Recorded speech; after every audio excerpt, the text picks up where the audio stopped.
Welcome back ناظرین. منور صاحب, ذوالفقار مرزا صاحب کی بات چل رہی تھی. آپ کو لگتا ہے کہ ذوالفقار مرزا صاحب اور ان جیسے کوئی اور حضرات متحدہ قومی موومنٹ کا یا الطاف حسین صاحب کا کچھ بگاڑ پائیں گے؟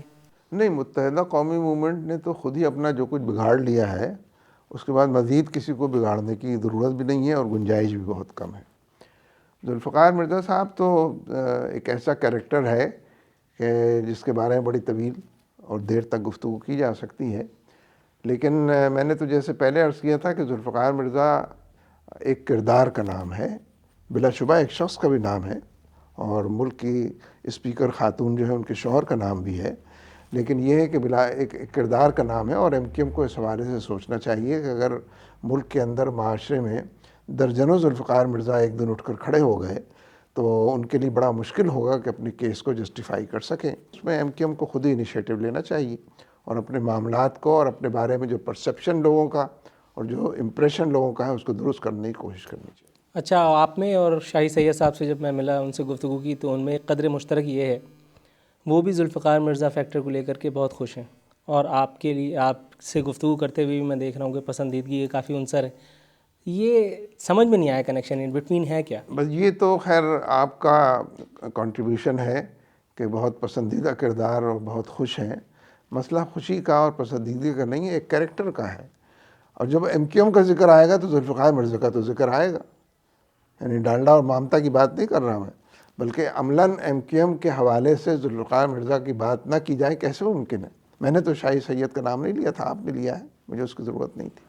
طالبان کے حوالے سے اگر ہم بات کریں تو طالبان کے آپ یہاں ریپرزنٹیٹیو سمجھے جاتے ہیں, کیوں اتنی پسندیدگی طالبان کے لیے؟ ہر دوسرے دن دھماکے ہوتے ہیں, ہر دوسرے دن کہیں بم بلاسٹ ہوتا ہے, کہیں کوئی بارود بھری گاڑی کسی جگہ ٹکرا دی جاتی ہے, سینکڑوں افراد اپنی جانوں سے چلے جاتے ہیں, اور اس کے بعد ایک ترجمان کا بیان موصول ہوتا ہے اور وہ اس پہ بڑے فخر کا اظہار کرتا ہے کہ ہم نے درجنوں آدمیوں کو مار دیا. اس سے اتنا حب جماعت اسلامی اور سید منور حسن کو کیوں ہے؟ اب آپ یقیناً ڈرون حملوں کا ذکر کر دیں گے. ویسے تو ایک پورا انٹرویو دہشت گردی کے حوالے سے, طالبان کے حوالے سے, شریعت کے حوالے سے, افغانستان کے حوالے سے ہونا چاہیے, لیکن خیر اب تو اس وقت ایک سوال ہے.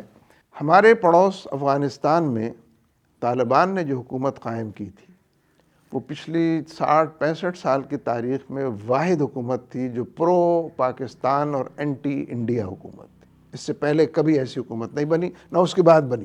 تو ایک ایسی طالبان کی حکومت جو پاکستان دوست ہو, میں تو اس کو پسند کروں گا, اس کے ہر رویے کو پسند کروں گا. لیکن اب وہ حکومت کہاں ہے؟ تو جس نے برطرف کی اس کے خلاف میں بات کروں گا نا. تو وہ اس حکومت کو ختم کرنے کا نتیجہ یہ ہے کہ یہاں ہمارے یہاں بم بلاسٹ ہوں؟ وہ اصل میں اگر آپ سوال کا جواب دینے کی مجھے اجازت دیں گے نا تو شاید سوال آپ کے نہ ہوں. تو اس لیے پاکستان دوست کا پاکستان کو بھی دوست ہونا چاہیے. پھر ایک ایسی حکومت افغانستان میں طالبان نے قائم کی کہ جو شریعت کی حکومت تھی. تمام وار لارڈ سے اسلحہ واپس لے لیے گئے, جو افغانستان کی تاریخ میں نہ پہلے کبھی ہوا نہ آئندہ کبھی ممکن ہے. اور پرامن افغانستان کا کوئی کانسیپٹ جو اکیڈمک بھی موجود نہیں تھا اس کو انہوں نے کر کے دکھایا. اس حکومت کو ہماری حکومت اور فوج نے امریکہ کے ساتھ مل کر تہس نہس کر دیا. یہ جو ہمارے ملک کے اندر دہشت گردی ہے, میرے خیال میں سب سے بڑا دہشت گردوں کا گروہ وہ ہے کہ جن سے یہ کمٹمنٹ کیا گیا تھا, جن سے ہماری حکومت اور فوج نے, حکومت تو خیر زیادہ کاؤنٹ نہیں کرتی, فوج نے یہ وعدہ کیا تھا کہ ہم پرو امریکن پالیسیز پر نہیں چلیں گے. آپ اپنی کارروائیاں یا اپنے ترجیحات کے مطابق جو ہم آپ کو اسائن کرتے ہیں کریں, لیکن کیونکہ اس کمٹمنٹ کو آنر نہیں کیا گیا, اس وعدے کا پاس نہیں رکھا گیا, ایک ریئیکشن ہے, ایک اشتعال ہے. یہ جو سب سے بڑا گروہ ہے یہ بیسیکلی پرو پاکستان ہے, لیکن اس کو دھکیل دیا گیا ہے اینٹی پاکستان کی طرف, اس لیے کہ پوری پاکستان کی جو اسٹیبلشمنٹ ہے وہ امریکہ کا ساتھ دے رہی ہے, وہ ریمنڈ ڈیوس کو رہا کر رہی ہے, وہ ڈرون حملوں کو سپورٹ کر رہی ہے, وہ پورے ملک کے اندر دہشت گردی کو فروغ دے رہی ہے, وہ ملٹری آپریشن کر رہی ہے, وہ مسنگ پیپل کی ذمہ دار ہے. طالبان نے تو لوگوں کو اغوا نہیں کیا. لیکن طالبان نے کراچی میں, پاکستان میں کسی اور جگہ پہ لوگوں کو مارا تو ہے. یہ بم بلاسٹ وغیرہ جس کی میں باری بات کر باری رہا ہوں, بات کریں گے تو سہولت ہوگی نا ہم دونوں کو. طالبان کے حوالے سے مسنگ پیپل کی کوئی تعداد نہیں ہے, اور طالبان نے جتنے بڑے پیمانے پر ملک کے اندر دہشت گردی ہوئی ہے, رحمان ملک اس کے اوپر بیان دے چکے ہیں اور 10 دفعہ دے چکے ہیں.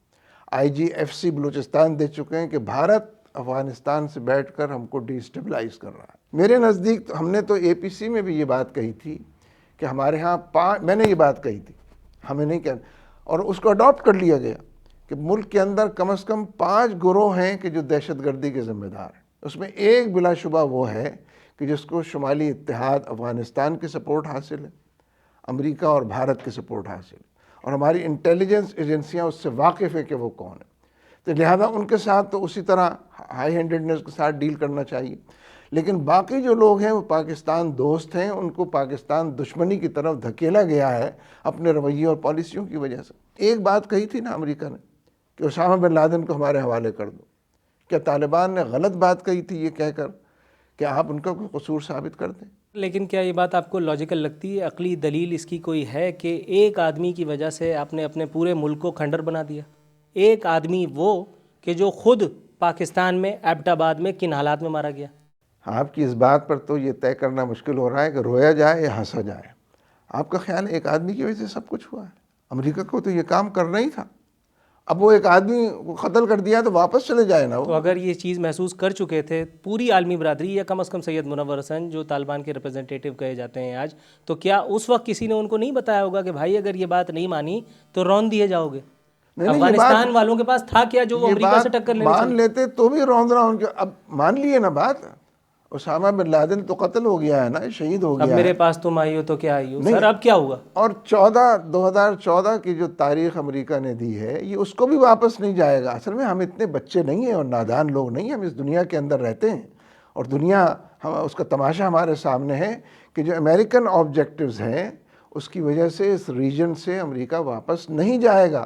وہ بھارت کو تھانے دار بنا رہا ہے افغانستان کے اندر، اور MFN کے ذریعے اس کی سہولت فراہم کر رہا ہے۔ سر لیکن آپ نے بڑی خوبصورتی سے میرے اس سوال کو اسکپ کر دیا، مجھے پھر یاد آ گیا۔ ہاں بتائیں۔ جو میں بات کر رہا تھا کہ پاکستان میں جو بارود بھری گاڑیاں ٹکرا دی جاتی ہیں، ایک عام آدمی مارا جاتا ہے، سر اس کا جواب دے دیے۔ افغانستان سے شروع کیا تھا، وہ پوائنٹ مجھ تک پہنچ گیا، آپ اس کی کنڈمنیشن کرتے؟ نہیں، کنڈیمیشن تو ہر حادثے کی، ہر واقعے کی کرتے، کوئی ایسا واقعہ حادثہ نہیں ہے چینل نہ دیں تو چینلز کا قصور ہے، ریکارڈ پر کنڈیمیشن موجود ہے۔ کنڈیمیشن کا کوئی مسئلہ نہیں، لیکن ایشوز کو تجزیہ کرنا چاہیے، اس کی تہ تک، جڑ تک پہنچنا چاہیے، اس کے حوالے سے اپنا موقف طے کرنا چاہیے اور قوم کے سامنے پیش کرنا چاہیے۔ یہ جو پوری امریکنائزیشن ہے، طالبانائزیشن نہیں ہے ملک کے اندر، امریکنائزیشن ہے سارا کا سارا، اور اسی کے موقف کو اور اسی کے رویوں کو اپنانے، اس کے کلچر کو بھی اپنانے کی بات ہے، اور اس کی پالیسیوں کو بھی اڈاپٹ کر کے اپنے آپ کو دیوار سے یعنی ہماری گولیاں ہمارے ہی سینے میں پیوست کی جاتی ہیں۔ ٹھیک ناظرین، یہ تھے جماعت اسلامی کے امیر سید منور حسن صاحب۔ اس کے ساتھ ہی ہمارے پروگرام کا وقت اب ختم ہوتا ہے۔ نور العارفین صدیقی کو اجازت دیجیے، فی امان اللہ۔